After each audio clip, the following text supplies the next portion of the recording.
Moi, je vais vous parler plutôt, quand j'ai réfléchi, comment je vais pouvoir partager avec vous quelque chose qui vous aide et qui m'aide aussi à avancer. J'ai pensé à comment moi je vois cette industrie du futur qui est vraiment la continuité de ce qui se passe actuellement.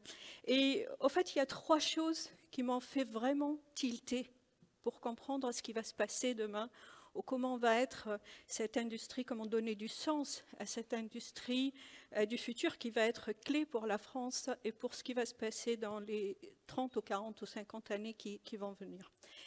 Et ces 3 choses, elles viennent d'ailleurs de 3 côtés en moi. C'est le côté scientifique. J'ai commencé ma vie en tant que chercheuse en microélectronique. Le côté qui est plus maman, puisque j'ai 2 garçons, et puis un côté qui est professionnel, donc qui est plus entrepreneurial, professionnel, mais 25 ans de tech en tant que professionnel dans la tech. Commençons par la partie scientifique. C'est vraiment l'analogie entre l'électricité et la 5G. Alors, techniquement, physiquement, c'est très différent. Ce n'est pas ça l'objectif. C'est comment ces technologies ont influencé notre vie. Comment elles nous ont permis d'avancer, comment elles vont nous permettre d'avancer.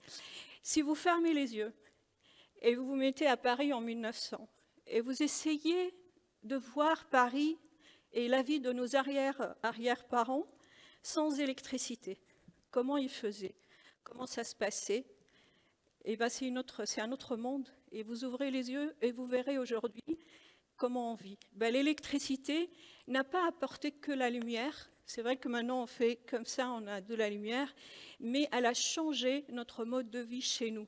C'est-à-dire on a l'électroménager, on ne fait plus le linge à la main, on a un frigo, donc tout ça, ça a changé le mode de vie et notre mode de vie, mais aussi elle a impacté notre industrie, puisque avant on avait des gens qui fabriquaient les lampes, les chandeliers, les bougies, et tout ça c'est devenu EDF, c'est quand même une belle réussite. C'est devenu des fabricants de lampes, des fabricants de switchers, d'alimentation électrique. On prend le grand, on a beaucoup en France. Et la 5G va faire la même chose, c'est-à-dire elle va nous permettre d'avancer et de continuer. On est dans la continuité de ce qui se passe. Alors, les gens vont se connecter, bien sûr, mais au-delà de la connectivité, on va avoir cette possibilité d'avoir beaucoup de data, beaucoup de données, et surtout une bande passante qui va nous permettre d'analyser et passer ces données-là.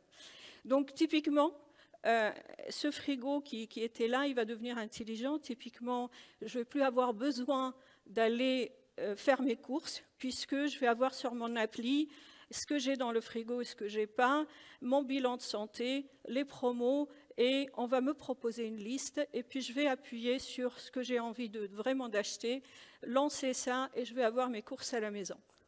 Donc c'est ce type de service qui va être de plus en plus déployé grâce à la 5G, mais ce type de service va transformer aussi, comme l'électricité l'a fait, il va transformer notre monde, c'est-à-dire industriel, puisque bien sûr il y a des emplois qui vont disparaître, des métiers qui vont disparaître, et il y en a d'autres qui vont naître pour opérer ces nouveaux services et développer ces nouveaux services. Donc voilà, moi je voulais partager avec vous des photos que j'ai trouvées de Paris, le palais de l'électricité. Voilà les gens, comment ils étaient. Moi je trouve ça très beau. Hein. Paris aujourd'hui, je trouve ça aussi beau. Le mélange entre les bâtiments et ce qui s'est passé avant, c'est beau. Les jeunes et les moins jeunes, bon, dommage avec les masques, mais c'est une réalité. Et la vie continue. Et là, comme je ne sais pas vous présenter le futur, j'ai pris le 5e élément de Luc Besson. Ben, ça, on va l'avoir probablement en 2030. On va commencer à avoir ce type de mobilité urbaine. Donc, ce n'est plus un rêve, mais c'est une réalité en 2030. Et voilà, ça, rien ne change, puisque finalement, tout ce qui se passe, c'est que notre vie évolue et se transforme autrement. Et je crois beaucoup en l'être humain et son intelligence pour justement faire du bien de toutes ces technologies. Le deuxième, c'est ma vie en tant que maman. C'est vrai qu'un jour, je discute avec mon fils et puis il me dit « Oui, finalement, on a gagné un tournoi avec mes potes. » Et en discutant un peu avec lui, je me suis rendu compte que finalement, il a fait une ligue, il a gagné dans plein de jeux, mais il n'a jamais rencontré ses potes-là. Et je dis « Mais comment tu peux dire que c'est des potes? Tu les as jamais vus. » Et là, il m'a dit « Combien de fois tu as vu, toi, tes potes avec qui tu bosses aux US ou en Chine et tout ?» Et c'est vrai, combien de fois je les ai vus? 1 ou 2 fois. Mais c'est vrai que je suis attachée à ces gens-là et je travaille avec depuis 10 ans. Et c'est comme ça qu'on va maintenant travailler, c'est-à-dire on n'a plus besoin de voir les gens pour démarrer un business, on n'a plus besoin de gens pour coopérer. On peut vraiment rencontrer virtuellement, démarrer des projets, être agile, être très flexible et après rencontrer, comme dans le e-sport, après ils font des messes, ils se rencontrent, mais ils se rencontrent, ce n'est pas pour coopérer ou travailler, ils se rencontrent pour faire la fête, pour élire des champions. C'est vraiment en train, la façon dont les connexions et dans la façon dont on communique est en train de devenir de plus en plus réseau social.